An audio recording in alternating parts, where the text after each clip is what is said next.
നമസ്കാരം. ഭാരത് ലൈവിലേക്ക് സ്വാഗതം. നമസ്കാരം ശ്രീലാപിള്ള. നമ്മുടെ നമസ്തേ മാധ്യമങ്ങളെല്ലാം രാജേഷ്. നമ്മുടെ മാധ്യമങ്ങളെല്ലാം ബി ജെ പിയിലെ ഫണ്ട് വിവാദം, ഫണ്ട് തട്ടിപ്പെന്ന് നമ്മൾ പറയും അല്ലെ?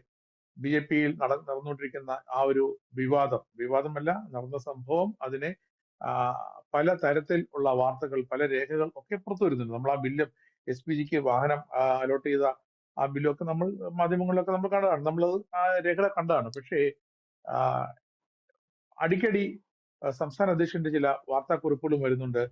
ഫണ്ട് തട്ടിപ്പ് നടന്നിട്ടില്ല, അതിനിടയ്ക്ക് കോർ കമ്മിറ്റി ചേർന്നു, സ്റ്റേറ്റ് കമ്മിറ്റി യോഗം ചേർന്നു.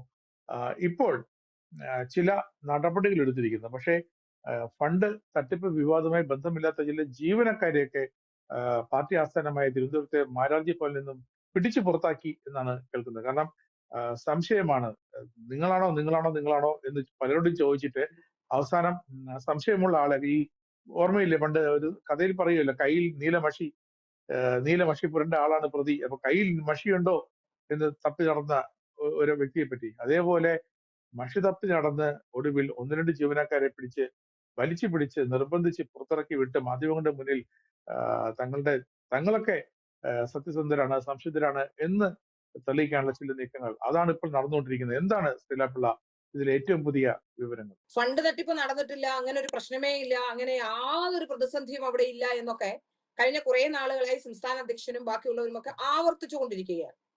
ഏതായാലും അതുണ്ടോ ഇല്ലയോ എന്നുള്ളത് എന്തായാലും പൊതുജനങ്ങൾക്ക് ബോധ്യപ്പെട്ട കാര്യമാണ്. ബി ജെ പി അണികൾക്കും ബോധ്യമുള്ള കാര്യമാണ്. നല്ലൊരു ശതമാനം അണികൾക്ക് ഈ വിഷയത്തെക്കുറിച്ച് നല്ല ബോധ്യമുണ്ട്. അതിൽ കുറച്ച് ഇപ്പോ പി ആർ ഒക്കെ നടത്തി പല രീതിയിലും പലരും കയറി വരാൻ ശ്രമിക്കുന്നുണ്ട്. ഈ അടുത്ത ദിവസമാണ് നമ്മൾ കണ്ടത് ഒരു അച്ചടക്ക സമിതി കോൺസ്റ്റിറ്റ്യൂട്ട് ചെയ്തിട്ടുണ്ട് എന്നുള്ളത്. അച്ചടക്ക സമിതി കോൺസ്റ്റിറ്റ്യൂട്ട് ചെയ്തതിലെ ഏറ്റവും പ്രധാനപ്പെട്ട 3-4 പേർ, ഒന്ന് ജേക്കബ് തോമസ്, അതുപോലെ തന്നെ പി സുധീർ, നേരത്തെ ഉണ്ടായിരുന്ന ബി ജെ പിയുടെ സംസ്ഥാന ജനറൽ സെക്രട്ടറിമാരിൽ ഒരാൾ പി സുധീർ, അതുപോലെ ട്രഷറർ പി കൃഷ്ണദാസ്, കുമ്മനം രാജശേഖരൻ. ഈ 4 പേരാണ് അച്ചടക്ക സമിതിയുടെ ഭാഗമായി ഉണ്ടായിരുന്നത്. അതിൽ ചിലരെയൊക്കെ വിളിച്ചു വരുത്തുകയും അവരെയൊക്കെ ചോദ്യം ചെയ്യുകയും ചെയ്തു എന്നൊക്കെ തരത്തിലുള്ള വാർത്തകളൊക്കെ പുറത്തു വരുന്നുണ്ട്. അതിനുശേഷം ഈ വാർത്തകൾ പുറത്തു വന്ന ശേഷം പിന്നീട് നമ്മൾ കാണുന്നത് ഒരു ഫേസ്ബുക്കിലൂടെ എല്ലാവരും ഈ അച്ചടക്ക സമിതിയുടെ ഭാഗമെന്ന് പറയപ്പെടുന്ന ജേക്കബ് തോമസ് അടക്കം പാർട്ടിയെ പ്രതിരോധിക്കേണ്ട സമയമായി എന്ന് പറഞ്ഞിട്ടൊരു ഫേസ്ബുക്ക് പോസ്റ്റ് വരുന്നതാണ്. അപ്പോ ഇതിൽ നിന്ന് നമുക്ക് വ്യക്തമാകുന്നത് അണികളെ കബളിപ്പിക്കാനും അങ്ങനെ ഒരു സംഭവം നടന്നിട്ടില്ല എന്ന് വരുത്തി തീർക്കാനുമുള്ള ശ്രമത്തിന്റെ ഭാഗമാണോ ഈ അച്ചടക്ക സമിതി എന്ന് സംശയിക്കേണ്ടി വരും. തീർച്ചയായും അങ്ങനെ ഒരു സംശയത്തിലേക്ക് പോകേണ്ടി വരും. കാരണം നമുക്കറിയാം, തിരുവനന്തപുരം പ്രസ് ക്ലബുമായി ബന്ധപ്പെട്ടുണ്ടായ ഒരു കേസ്, അതിൽ രാധാകൃഷ്ണൻ എന്ന് പറയുന്ന ഒരാൾ, ഇപ്പോ അയാൾ ബി ജെ പിയുടെ കൗൺസിലർമാരിൽ, ബി ജെ പിയോടൊപ്പം ചേർന്ന് നിൽക്കുന്ന കൗൺസിലർമാരിൽ ഒരാളാണ്. അദ്ദേഹത്തിനെതിരെ ഇതുപോലെ ആരോപണം ഉണ്ടായപ്പോൾ അച്ചടക്ക സമിതിക്ക് കോൺസ്റ്റിറ്റ്യൂട്ട് ചെയ്യുന്നതിന് മുമ്പ് ഏതാണ്ട് 15 തവണയോളം അദ്ദേഹത്തിനെതിരെ പോസ്റ്റ് ഇട്ട ഒരാളെയാണ് അച്ചടക്ക സമിതിയുടെ ഭാഗമാക്കി മാറ്റിയത്. കോടതിയിൽ ആ കേസ് നിലനിന്നില്ല, അത് ചോദ്യം ചെയ്യപ്പെടുകയും പോവുകയും ചെയ്തു. അപ്പൊ അതുകൊണ്ട് അച്ചടക്ക സമിതിയുടെ ഭാഗമായി നിൽക്കുന്ന അല്ലെങ്കിൽ അത്തരത്തിൽ നിൽക്കുന്ന ആൾക്കാർക്ക് മിനിമം, ഇപ്പോ ഒരു ജേക്കബ് തോമസ് എന്ന് പറയുന്നത് പോലീസിന്റെ തലപ്പത്തിരുന്ന ഒരാളാണ്. അദ്ദേഹത്തിന് ഒരു മിനിമം മാന്യത അദ്ദേഹം കാണിക്കേണ്ടതായിരുന്നു. അദ്ദേഹം ഇത് പറയുമ്പോൾ ഇത് വെറും ഒരു തട്ടിപ്പ് പരിപാടി, അച്ചടക്ക സമിതി കോൺസ്റ്റിറ്റ്യൂട്ട് ചെയ്തു എന്ന് പറഞ്ഞുകൊണ്ട് ഒരു തട്ടിപ്പ് പരിപാടി നടത്തി ജനങ്ങളുടെ മുന്നിൽ ഇപ്പോൾ അന്തരീക്ഷത്തിൽ നിൽക്കുന്ന ആരോപണങ്ങൾ വെറുതെയാണ്, മാധ്യമങ്ങളുടെ സൃഷ്ടിയാണ് എന്നൊക്കെ പറഞ്ഞു തീർക്കാനാണ്. മാധ്യമങ്ങളുടെ സൃഷ്ടിയല്ല എന്ന് ഇത് വ്യക്തമായി ഇവർക്കും അറിയാം. കാരണം ഇതിൽ പല തെളിവുകളും പുറത്തു വന്നിട്ടുണ്ട്, പല കാര്യങ്ങളും പുറത്തു വന്നിട്ടുണ്ട്. കഴിഞ്ഞ ഒരു 1.5 മാസമായിട്ട് ഈ സംസ്ഥാന സെക്രട്ടറിയെ മാറ്റി നിർത്തിയിട്ടുണ്ട്. അതിൽ സംസ്ഥാന ജനറൽ സെക്രട്ടറി ഒന്ന് അമങ്ങിയിരുന്നാണ് ഇപ്പോൾ കളം പിടിച്ച് വീണ്ടും വരുന്നു. കാരണം അതുപോലെ തന്നെ വി മുരളീധരൻ അടക്കമുള്ളവരുടെ സപ്പോർട്ട്, വി മുരളീധരൻ അങ്ങനെയൊന്നും കോർ കമ്മിറ്റിയിൽ പറഞ്ഞിട്ടില്ല എന്നാണ് പറയുന്നത്. അദ്ദേഹത്തിന് പൂർണ്ണമായ വിശ്വാസം ഈ ബി ജെ പിയുടെ സംസ്ഥാന ജനറൽ സെക്രട്ടറി സുരേഷിലുണ്ട് എന്നാണ് പറയുന്നത്. ഇവർക്ക് ആർക്കും പരസ്പരം കുറ്റപ്പെടുത്താൻ കഴിയില്ല. എല്ലാ കാലത്തും ഇത്തരത്തിലുള്ള തട്ടിപ്പും അഴിമതികളും ഒക്കെ നടന്നിട്ടുണ്ട്. അത് വി മുരളീധരന്റെ കാലത്തുമുണ്ട്, കെ സുരേന്ദ്രന്റെ കാലത്തുമുണ്ട്, എല്ലാ കാലത്തുമുണ്ട്. പക്ഷെ ഇത്തരത്തിൽ ഈ വലിയ തട്ടിപ്പും അഴിമതിയും നടന്നിട്ടില്ല എന്നുള്ളതേ ഉള്ളൂ. ചെറിയ ചെറിയ തട്ടിപ്പുകളായിരുന്നു അന്ന് ഉണ്ടായിരുന്നതെങ്കിൽ ഇന്ന് മാരാർജി ഭവന്റെ കഴുക്കോലും ആധാരവും പോലും ഊരിക്കൊണ്ടു പോവുകയും ഒരുപക്ഷെ ഈ വാർത്ത പുറത്തു വന്നില്ലായിരുന്നെങ്കിൽ ഒരാഴ്ചക്കകത്ത് മാരാർജി ഭവന്റെ ആധാരം പോലും അവിടെ കാണാത്ത അവസ്ഥയിലേക്ക് കാര്യങ്ങൾ വരുമായിരുന്നു എന്ന കാര്യത്തിൽ സംശയമൊന്നുമില്ല. അതായത് ഓരോ ദിവസവും വേണമെങ്കിൽ എനിക്ക് വരുന്ന മെസ്സേജുകൾ, ആ മെസ്സേജുകളുടെ അല്ലെങ്കിൽ എനിക്ക് വരുന്ന വിവരങ്ങളുടെ സ്ക്രീൻഷോട്ടുകൾ, അവരുടെ പേര് ഇതൊന്നും നമ്പർ ഒന്നും കാണിക്കില്ല. കേരളത്തിലെ ഉടനീളമുള്ള ഓരോ സ്ഥലത്തു നിന്നും വരുന്ന ആൾക്കാർ അയക്കുന്ന ഓരോ സാധനങ്ങളും വേണമെങ്കിൽ ഞാൻ നിങ്ങളുടെ മുന്നിൽ കാണിച്ചു തരാം. കേരളത്തിലെ ജനങ്ങളുടെ വികാരം ഇനി ഒന്നും വേണ്ട, ഇതൊന്നും വേണ്ട. ഞാൻ കഴിഞ്ഞ ദിവസം ഒരാളോട് സംസാരിച്ചു, ഒരു പാർട്ടി പ്രവർത്തകൻ, അയാളെ മാറ്റി നിർത്തപ്പെട്ട ഒരു പ്രവർത്തകനാണ്. ഒരു കാരണവും കൂടാതെ അദ്ദേഹത്തെ മാറ്റി നിർത്തി. അദ്ദേഹത്തിന് കാരണം അറിയില്ല. അദ്ദേഹം എന്നെ വിളിച്ചു പറഞ്ഞു, മാഡം നിങ്ങൾ എന്നെ വിളിക്കൂ, ഞാൻ സംസാരിക്കാം. അപ്പൊ ഞാൻ അദ്ദേഹത്തോട് പറഞ്ഞു, നിങ്ങൾ ഇങ്ങനെ സംസാരിച്ചാൽ നിങ്ങളെ പുറത്താക്കില്ലേ, നിങ്ങൾ ഒരു സംഘടനയ്ക്കകത്ത് നിൽക്കുന്ന ആളല്ലേ, നിങ്ങളെ പുറത്താക്കില്ലേ എന്ന് ചോദിച്ചപ്പോൾ അദ്ദേഹം എന്നോട് പറഞ്ഞത് എന്താണെന്നറിയോ? ഞാൻ പുറത്തു പോയാലും സാരമില്ല മാഡം, എനിക്ക് പാർട്ടിയിൽ നിന്ന് പുറത്തു പോയാലും സാരമില്ല, പക്ഷെ ഞാൻ ഇഷ്ടപ്പെടുന്ന എന്റെ രാഷ്ട്രീയ പ്രസ്ഥാനം, ആ പ്രസ്ഥാനം നന്നാകുമെങ്കിൽ അതിന് ഞാൻ തയ്യാറാണെന്ന് പറഞ്ഞ അത്തരത്തിലുള്ള ആത്മാർത്ഥതയുള്ള പാർട്ടി പ്രവർത്തകർ, ആ പാർട്ടി പ്രവർത്തകർക്ക് ഈ കാര്യങ്ങൾ ബോധ്യപ്പെട്ടിട്ടുണ്ട്. അദ്ദേഹത്തിന്റെ കയ്യിൽ നിരവധി, അദ്ദേഹം പല കാര്യങ്ങളും അദ്ദേഹത്തിന് പറയാനുണ്ട്, പല വിഷയങ്ങളെ കുറിച്ചും. അപ്പോ ഞാൻ പറഞ്ഞു, വേണ്ട, തൽക്കാലം അവിടെ നിൽക്കും, നോക്കട്ടെ, സംഘടന എന്താണ് നടപടി എടുക്കുന്നത് നോക്കാം എന്ന് പറഞ്ഞു. അപ്പൊ കഴിഞ്ഞ ദിവസം നമ്മൾ കണ്ട കാഴ്ച, ഇപ്പോ സുരേഷിനെ പൂർണ്ണ വിശ്വാസമാണെന്ന കോർ കമ്മിറ്റിയുടെ ഒരു റിലീസ് വന്നതോടുകൂടി സുരേഷ് വീണ്ടും ആക്റ്റീവ് ആവുകയും ഫേസ്ബുക്കിലൊക്കെ ആക്റ്റീവായി പത്രസമ്മേളനം വിളിച്ചു കൂട്ടുന്നു, വലിയ രീതിയിലുള്ള പരിപാടികളൊക്കെ നടത്തിക്കൊണ്ടിരിക്കുകയാണ്. അതായത് ഡാമേജ് കൺട്രോൾ ചെയ്യാൻ. ആദ്യത്തെ ദിവസം കാണിച്ചത് TG മോഹൻദാസിനെ പരസ്യമായി തള്ളിപ്പറയുകയും TG മോഹൻദാസിന്റെ വാദഗതിയോട് യോജിക്കുന്നില്ല എന്ന് പറയുകയും അത് ആ വാദഗതി വന്നപ്പോൾ തന്നെ സോഷ്യൽ മീഡിയയിൽ ആൾക്കാർ പ്രശ്നം തുടങ്ങിയപ്പോ TG മോഹൻദാസിനെ പോയി തന്നെ അഭിഭാഷകനെ ഏർപ്പാടാക്കി കൊടുത്തു എന്ന് പറയുന്നത്. അദ്ദേഹത്തിന്റെ കയ്യിൽ ഫോണില്ലാത്തതുകൊണ്ട് ഫോൺ വഴി അഭിഭാഷകനെ വിളിച്ചു. നമുക്കെല്ലാം അറിയാം, ശാസ്തമംഗലം അജിത്ത് എന്ന് പറയുന്ന ഇത്തരം ഏത് കേസ് വന്നാലും രാഷ്ട്രീയ ഭേദമന്യേ ആൾക്കാർ നോക്കുന്ന ഒരു അഭിഭാഷകനാണ്. അദ്ദേഹത്തെ വിളിച്ചിരുന്നു എന്നാണ് പറയുന്നത്. ഏതായാലും ഈ വാർത്ത അദ്ദേഹത്തിനെതിരെ കേസെടുക്കുകയും വാർത്തയാവുകയും ചെയ്ത ഘട്ടങ്ങളിലെല്ലാം തന്നെ നമ്മളെല്ലാം അന്നും കോൺടാക്ട് ചെയ്തിട്ടുണ്ട്, അദ്ദേഹത്തോടൊപ്പം നിന്നിട്ടുണ്ട്, വാർത്ത ചെയ്തിട്ടുണ്ട്, അദ്ദേഹത്തെ പരമാവധി സപ്പോർട്ട് ചെയ്തിട്ടുണ്ട്. ഒരു സുപ്രഭാതത്തിൽ അദ്ദേഹത്തിന് ജാമ്യം കിട്ടുമ്പോഴെല്ലാം സപ്പോർട്ട് ചെയ്യുന്നു. അടുത്ത ദിവസം ബാഹുബലിക്ക് ഞാൻ അദ്ദേഹത്തോടൊപ്പമാണ് ഊണ് കഴിച്ചതെന്ന് പറഞ്ഞുകൊണ്ട് ഒരു ഫേസ്ബുക്ക് പോസ്റ്റ് ഇട്ടു. ഭാര്യയും ഭർത്താവും ഒരു ഇപ്പോ കൂടെ കൂടിയിട്ടുള്ള ഒരു ബിസിനസ്സുകാരനല്ല, ഒരു ഇടനിലക്കാരൻ കൂടി ഇപ്പോ ഉണ്ട്. അതുമായി ബന്ധപ്പെട്ട വിവരങ്ങൾ ഞാൻ പിന്നീട് പറയാം.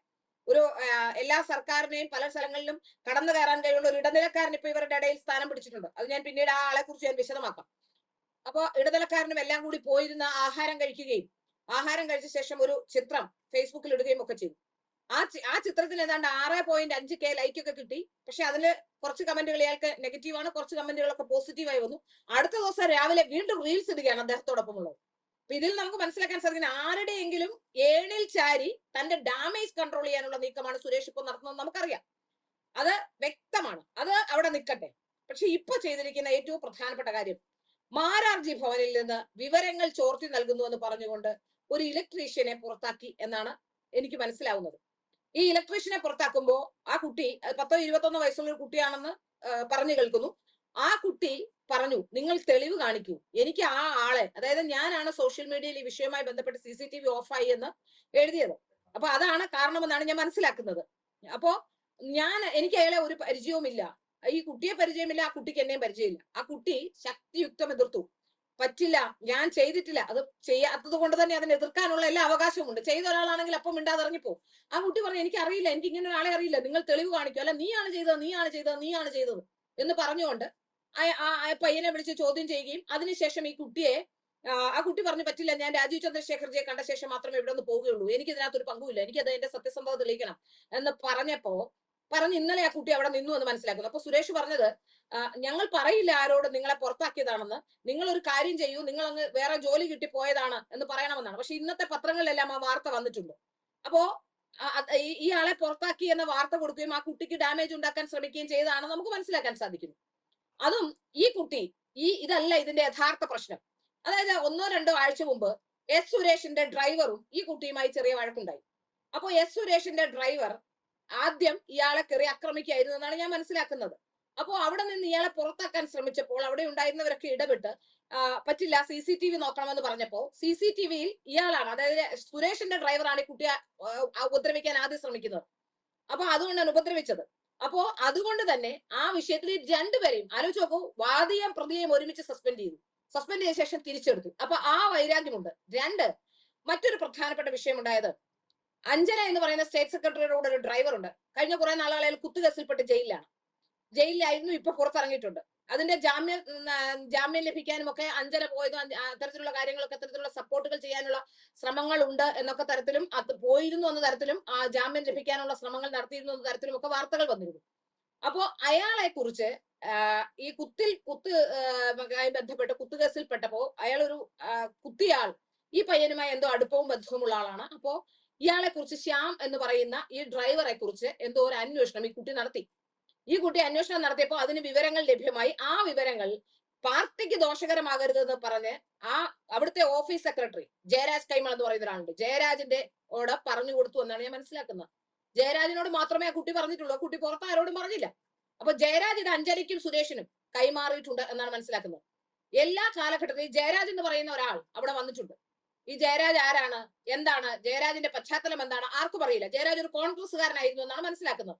പക്ഷെ ഒരു തെരഞ്ഞെടുപ്പ് കാലത്ത് ഡേറ്റ വിൽക്കാൻ വേണ്ടി അവിടെ വരികയും അവിടെ ആർക്കും ഡേറ്റ തരാമെന്ന് പറഞ്ഞ് വരികയും അവിടെ വലിയ ആധിപത്യം സ്ഥാപിക്കുകയും ചെയ്തു. സുരേന്ദ്രന്റെ കാലഘട്ടത്തിൽ സുരേന്ദ്രനോടൊപ്പം നിൽക്കുകയും അതിനുശേഷം ഇപ്പൊ എസ് സുരേഷിന്റെയും അഞ്ജനയുടെയും ഒക്കെ പെറ്റായി മാറുകയും ചെയ്തു.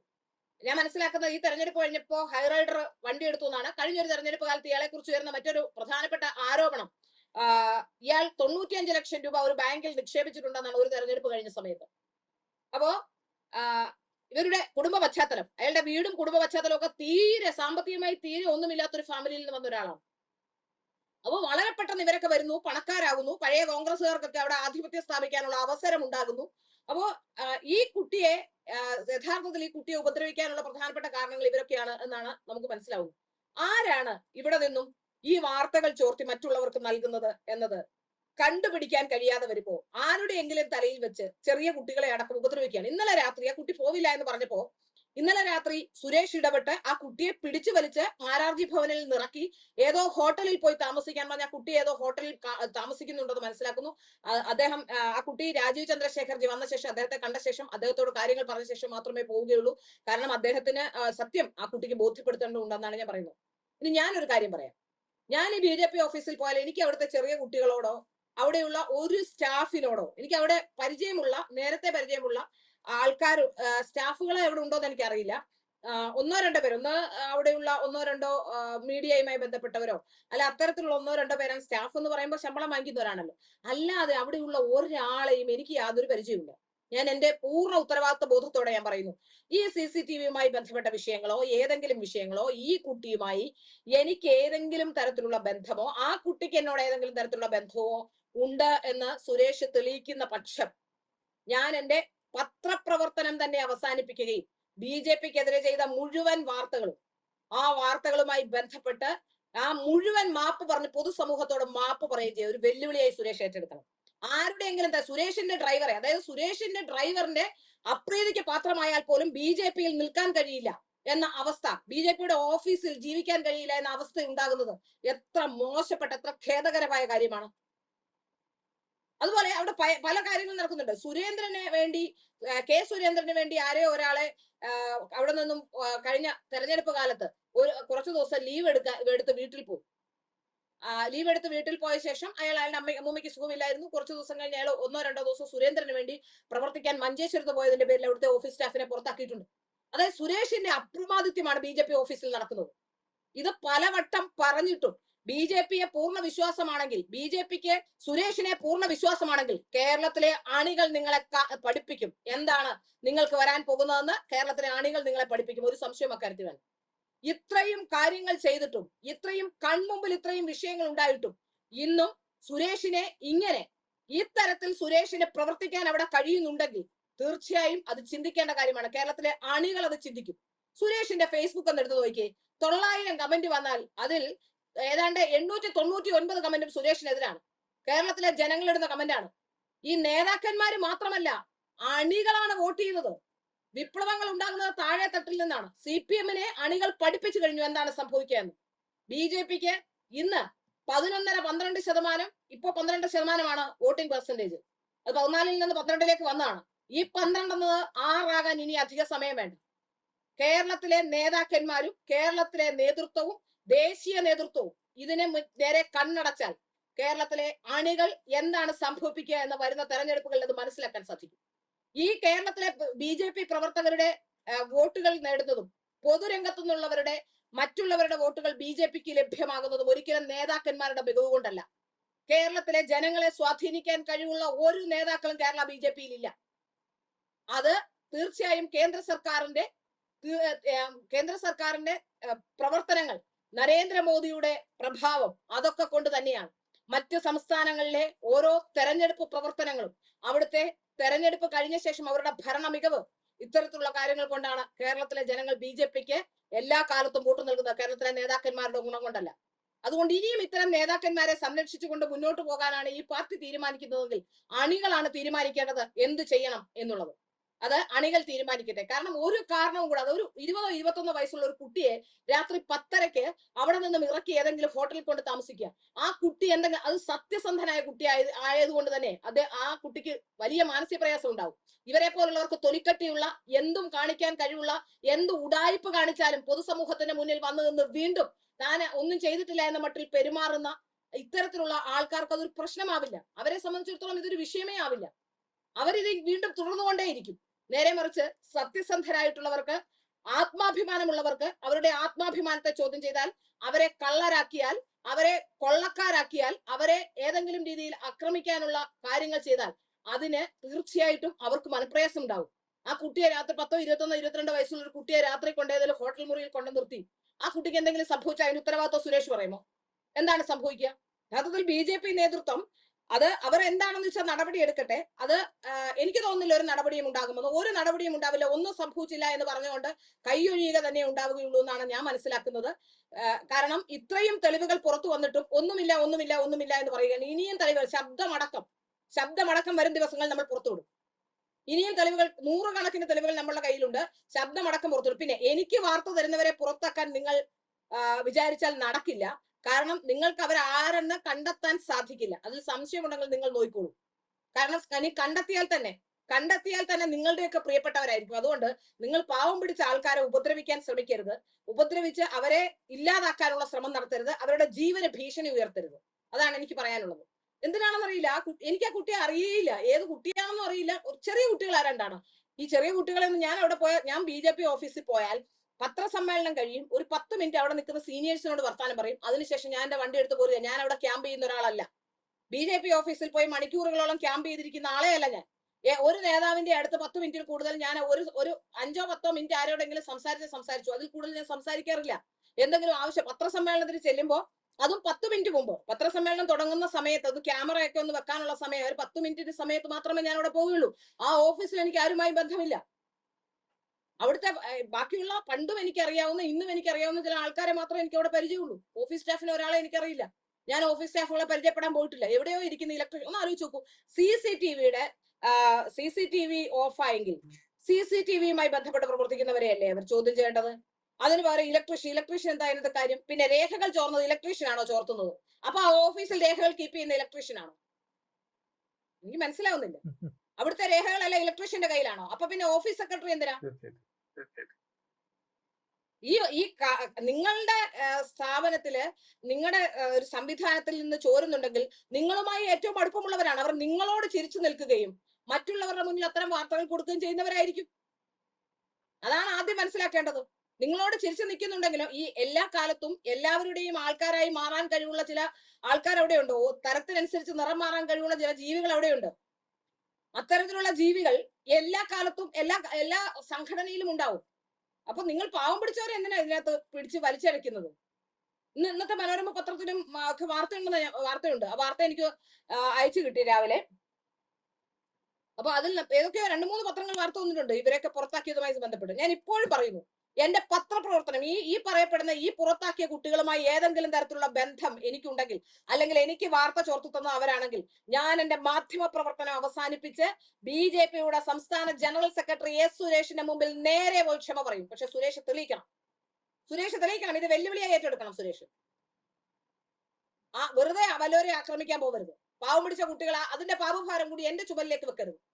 അപ്പൊ എനിക്ക് വാർത്ത തരുന്നവരെ എല്ലാം പുറത്താക്കുമെന്ന് ഒരു ധാരണ വരുത്താനോ, അല്ലെങ്കിൽ അത് സ്വന്തം ഡ്രൈവറെ ആക്രമിച്ചതിന്റെ പേരിൽ, അല്ലെങ്കിൽ ഡ്രൈവറും ഇയാളും തമ്മിലുണ്ടായ പ്രശ്നത്തിന്റെ പേരിൽ ഡ്രൈവറെ സംരക്ഷിക്കാനും സുഖിപ്പിക്കാനുമാണ് ശ്രമിക്കുന്നതെങ്കിൽ അത് നടപ്പില്ല.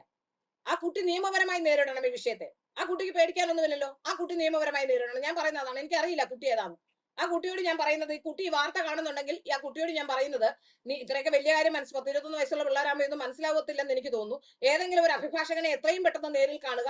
കണ്ട ശേഷം നിങ്ങളത് നിയമപരമായി നേരിടണം. നിങ്ങളുടെ ഫോൺ അടക്കം പരിശോധിക്കാനുള്ള സംവിധാനം ഉണ്ടാവണം. നിങ്ങൾ ചെയ്തിട്ടില്ല എന്ന് തെളിയിച്ച ശേഷം നിങ്ങൾ അവിടെ നിൽക്കരുത്, നിങ്ങൾ ഇറങ്ങി പോകണം. അവിടെ തെളിയിച്ച ശേഷം മാത്രമേ പോകാവൂ. ചെയ്തിട്ടില്ല എന്ന് തെളിയിച്ച ശേഷം നിങ്ങൾ മറ്റെവിടെയെങ്കിലും പോയി ജോലി ചെയ്ത് സുഖമായി ജീവിക്കണം. ഇത്തരക്കാരുടെ ഇരട്ടത്താപ്പുകാരുടെയും ഇത്തരക്കാരുടെ ഇടയിൽ നിങ്ങൾ ജോലിക്കായി തുടരരുത്. അതെനിക്ക് ഞാൻ പറയുന്ന ഒരു കാര്യമാണ്. പക്ഷെ നിങ്ങൾ തെളിയിക്കണം. നിങ്ങൾ ചെയ്തിട്ടില്ല എന്ന് തെളിയിച്ചുകൊണ്ട് ആത്മാഭിമാനത്തോടെ പടി ഇറങ്ങി പോകണം. അതാണ് ചെയ്യാനുള്ളത്. ഇവിടെ ഇപ്പോ എന്തായാലും BJP എന്ത് നടപടിയും എടുക്കട്ടെ. BJPക്ക് അല്ലെങ്കിൽ സംസ്ഥാന നേതൃത്വത്തിനോ കോർ കമ്മിറ്റിക്കോ ഒക്കെ എല്ലാവരെയും വിശ്വാസം ഉണ്ടാകട്ടെ. ആ വിശ്വാസം രക്ഷിക്കട്ടെ. വരും ദിവസങ്ങളിൽ ആ വിശ്വാസം ഉണ്ടാകുമോ എന്ന് നമുക്ക് കണ്ടറിയാൻ തന്നെ വേണം. ഒരുപാട് വിഷയങ്ങൾ, ഒരുപാട് കാര്യങ്ങൾ പറയാനുണ്ട്. ഒരുപാട് വിഷയങ്ങൾ തെളിവോടുകൂടി തന്നെ പുറത്തുവിടാനുമുണ്ട്. ആ വരും ദിവസങ്ങളിൽ അതുമായി ബന്ധപ്പെട്ട തെളിവുകൾ പുറത്തുവരും എന്ന് തന്നെ വിശ്വസിക്കും. നന്ദി.